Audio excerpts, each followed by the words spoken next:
The string lights over our backyard glowed like a stage I didn't belong to. People were cheering, lifting glasses, cameras, flashing, all for my sister. Not one person seemed to notice I was turning 18 that night. I stood behind a row of champagne flutes, the heat from the lanterns sticking to my skin, watching the MC tap his mic and shout, "Let's celebrate Evelyn." 18 again. Something in me stopped. Even the music felt wrong.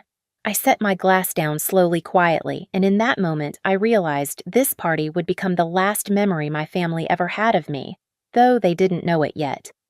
I grew up in a house where light always seemed to fall in the same direction toward my sister. Even as kids, Evelyn never had to ask for attention.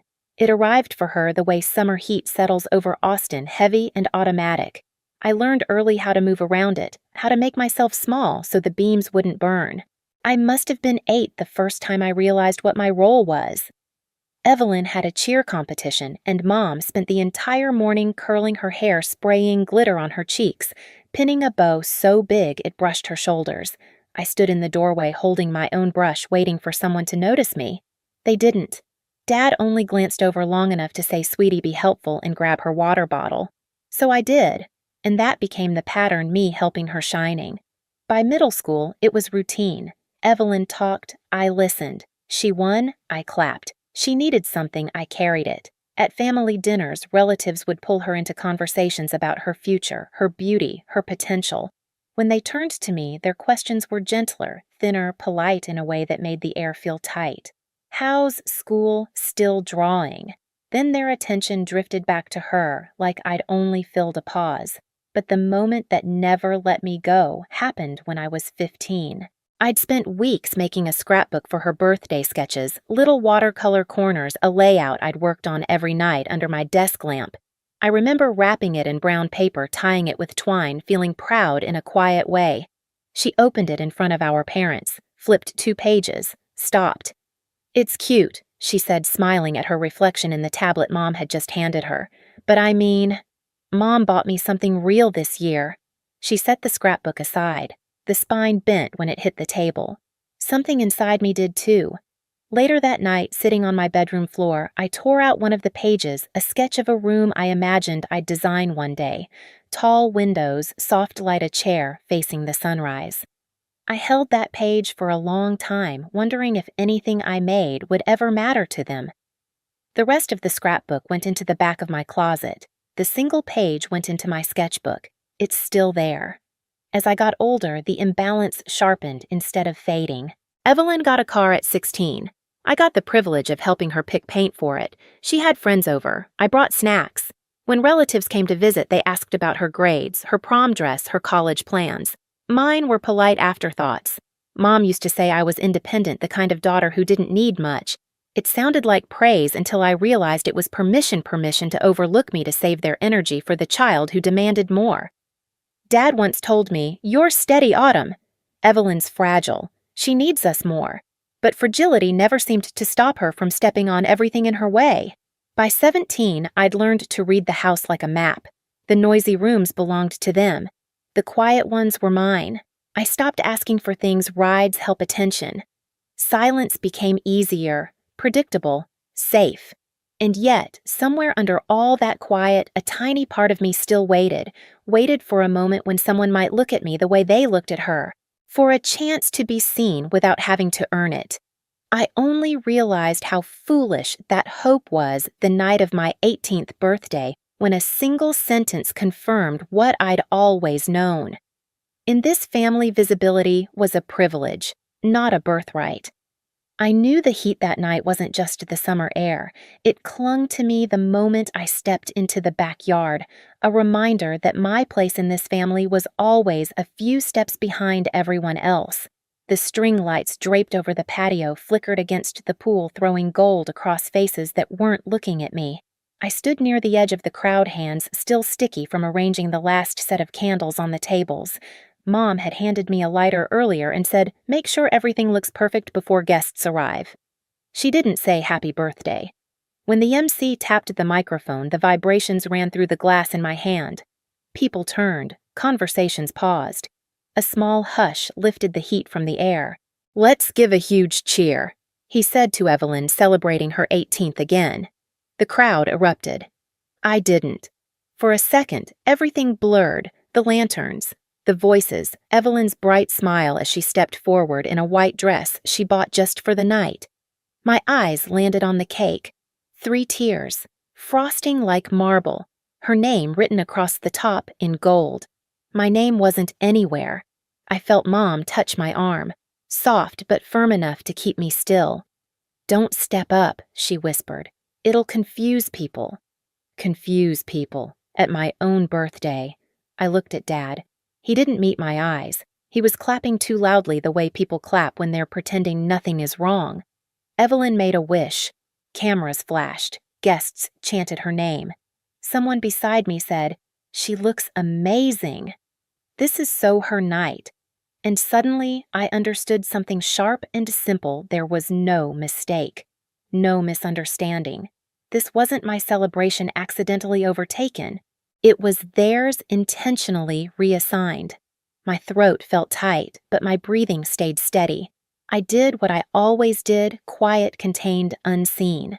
I lifted my glass halfway as if to join the toast, then set it down before it reached my lips. Nobody noticed. A small piece of wax dripped from a candle onto the tablecloth. I watched it harden pale and final. Then I turned, walked past the laughter, past the music, past the house that had never been mine.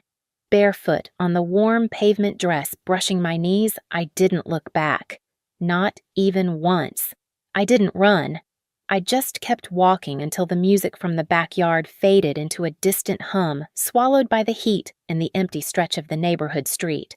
The pavement was still warm under my feet, but the air had cooled enough to sting my skin. I didn't know where I was going. I only knew I couldn't stay. When the bus finally appeared at the stop on the main road, its headlights cut through the dark like a quiet invitation. I stepped on without thinking. The driver glanced at my dress at my bare feet, then back at the road. He didn't ask questions. I was grateful for that. The door folded shut behind me with a hiss. That sound felt like a line being drawn. I took a seat near the back. The engine rumbled low and steady, and for the first time all night, there was no one telling me to smile, to be quiet, to stand aside. Just the hum of wheels on asphalt, the flicker of streetlights against the windows, and the faint smell of old coffee lingering in the air. Somewhere between Austin and the next town, I reached into my purse and pulled out my sketchbook. The cover was worn soft from years of being handled edges, frayed corners bent. My fingers brushed the page where the drawing had been torn years ago. The empty imprint of that missing sheet stared back at me. I flipped to a blank page and rested the pencil against it. A room began to take shape, tall windows, open light, a single chair turned toward the sunrise. I didn't know it yet, but that was the first draft of the life I was about to build. The bus carried me north through the night. Each hour felt like a quiet, shedding the weight of Dad's silence, the precision of Mom's control. Evelyn's shadow stretching across every room. By dawn, when the skyline of New York rose in the distance, something in me settled. Not peace, not hope, just resolve. Queens was the only place I could afford. A narrow room with peeling paint, a window facing a brick wall, and a radiator that clanked whenever it felt like waking up. I paid the deposit with the summer internship money I'd saved, $600 total. When the door closed behind me, the silence echoed. Not empty. Open. I set my sketchbook on the windowsill. The space felt small, but it felt mine. My days became a montage of survival. Opening shifts at a small cafe. Steam rising from milk pitchers. Wiping tables until my hands ached.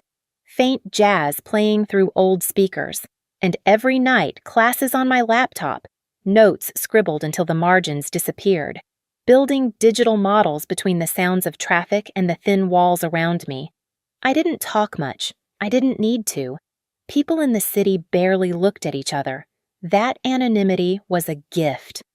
One morning, while wiping down the counter, an older woman approached. She carried herself with the calm precision of someone who understood space the way others understand language. She pointed to a napkin on which I'd unconsciously sketched a corner of the cafe. "You drew this?" she asked. I nodded. She studied the lines for a long moment, then said, "You see the room. Most people only see objects." Her name was Marisol Hale. I would learn later she was known in certain circles for turning abandoned warehouses into homes with soul. That day, she simply handed me her card. "Come by the studio," she said. "I might have a space for you." It wasn't a promise. It was an opening. At her studio, a converted warehouse with brick walls and afternoon light pouring through skylights, Marisol looked through my sketches, each one spread across a long oak table. Her finger paused on the page with the imagined room, the one I'd drawn on the bus. "You build from absence," she murmured. I didn't ask what that meant. I understood. The internship she offered paid almost nothing, but it gave me access to the tools, the scraps of wood, the fabric samples, the empty rooms waiting to be redesigned. I swept floors labeled materials, learned how light behaves against stone, how texture can soften a wound you don't name aloud. My routine changed again. Studio by day, work by night, sketchbook always in my bag. I learned to listen to space, how it breathes when you shift a chair, how shadows can make a room honest. Marisol rarely praised me, but when she did, it was with sentences that felt like anchors. "You work like someone who's had to earn every inch. You understand quiet. You design with memory." I built furniture from reclaimed pieces, a table from old beams, a lamp from rusted copper, a chair that creaked like it remembered something. Every project became a way to rebuild myself in fragments. 3 years passed in that rhythm of grind and growth. I worked until my fingers bruised, until my eyes blurred at 2 in the morning, until the girl who left Austin barefoot no longer felt like someone I knew. She was still inside me, but quieter, like an echo I had learned to respect instead of obey. Then one evening, Marisol placed a stack of files on my desk. "Clients asked for you by name," she said. Just that. No smile, no ceremony. But I felt the shift. The first breath of a life that wasn't borrowed or inherited, but built. That night, in my tiny room with the brick wall window, I made a spreadsheet. Expenses, savings, supplies, projected costs, potential clients. A list titled "Steps to Independence." I typed, checked, filed, deleted, rearranged. No noise, just decisions settling into place. By morning, I had a plan, a real one. Autumn Atelier would be mine. My studio, my space, my name. The bus had carried me away. My work would carry me forward. This time, I wasn't running. I was building. This time, I wouldn't fix what they had broken. The morning my TED Talk went live, I didn't think anything would change. It had been a quiet event in a small auditorium filled with people who listened carefully and left without applause that echoed. I told a story without names, a girl whose 18th birthday had been taken from her, who walked out mid-party and chose silence as a boundary. 2 days later, my inbox cracked open. Messages, requests, articles, clips shared with captions like, "This is what healing looks like." The video passed 1 million views before I even processed the first wave. I didn't respond. I kept moving: studio mornings, sketch revisions, client calls, Luca handing me coffee that was always too sweet. Routine kept the noise at a distance. Then the interviews started. Magazines wanted to talk about the girl rebuilding herself. Design blogs asked about my process. Podcasts asked about resilience. I kept my answers short. I let silence frame the rest. The first tremor came from Texas. A text from my mother: "We saw the video. Evelyn is upset. Maybe you should check on her." No acknowledgement of the talk, no recognition of the work. Just the same gravitational pull toward Evelyn. I didn't answer. Later, my father wrote, "Congratulations on your success. But please understand, your sister feels targeted. Targeted by a story with no names." The familiarity stung more than the message itself. I set the phone aside and kept measuring a slab of reclaimed oak for a shelving project. The tape clicked cleanly against the edge. Nothing in my hands trembled. The next morning, Luca came running in with his tablet. "You need to see this." A gossip site had posted an interview with Evelyn. Her face filled the screen, composed, practiced. Headline: "Sister of viral designer says people don't know the real story." I didn't open it at first. The glow from the tablet reflected off the metal drafting ruler on my desk. When I finally read it, the words were predictable. She exaggerates for attention. We always treated her well. She left because she couldn't handle comparisons. I hope she's okay, but the internet doesn't know the truth. I didn't feel anger, just confirmation. Some people collapse without being the center. By evening, the wildfire had started screenshots, stitched reactions people pulling years of Evelyn's old posts that contradicted everything she'd said. Comment sections turned heavy and fast. Still, I stayed silent. Silence has weight. It tilts truth toward the surface. That night, I filed the paperwork to expand Autumn Atelier into a full studio, signed the final Manhattan lease, updated registrations, transferred funds, closed loops that had been open for years. Each signature felt like a quiet door shutting behind me. No slamming, just closure. A week later, the TED Talk hit 5 million views. A boutique hotel wanted me to design their lobby.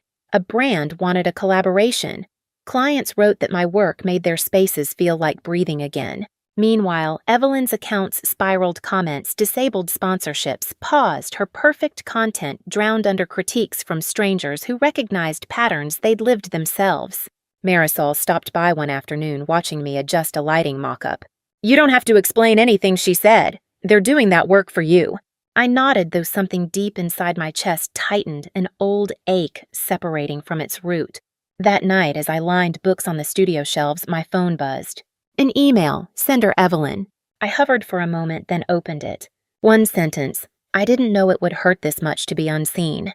The words sat on the screen like something fragile and unfinished. Not an apology, not responsibility. Just the first honest thing she'd said in years. I didn't reply. Some endings aren't meant to be softened. By week's end, Autumn Atelier opened its doors. Clients filtered in under the tall windows. Journalists took notes quietly. Light moved across the polished floor like something settling into place. I walked through the space, my space, with the steadiness of someone who rebuilt herself without approval. Justice didn't arrive loudly. It stitched itself through the system, through consequences, through silence. The reversal was complete. Balance restored. When the noise finally settled, it didn't feel like victory. It felt like air, clean, unclaimed, filling the corners of my loft. New York had a way of holding silence differently. Not heavy, not punishing, just present. Most nights, I stayed late at the studio, letting the dim pendant lights fall across unfinished models and stacks of reclaimed wood. The city outside pulsed in soft intervals, distant sirens, a gust of wind sweeping past the window, the low rumble of trains moving underground. All of it blending into a rhythm that didn't ask anything of me. I found myself gravitating toward the olive tree in the center of the loft. Its leaves brushed the skylight, now catching the last of the evening glow. 3 years ago, I could barely keep a plant alive in a dark room in Queens. Now, this one grew taller than my reach. Sometimes I'd sit on the floor with my back against the cool brick wall sketchbook open on my lap. The pencil moved softly lines, light corners of imagined rooms. No deadlines, no expectations, just space becoming shape. I thought about Austin less and less, not out of bitterness, but out of distance. The house that once felt like the entire world now existed like an outline, recognizable, but empty. Evelyn's email replayed in my mind once, then faded like background static. Unanswered. Not ignored, simply unnecessary. There were no more phone calls from my parents after that. No questions, no justifications. Their silence used to feel like erasure. Now it felt like room to breathe. One evening, I finished setting up the final piece for my exhibition. A cube of glass glowing softly from within.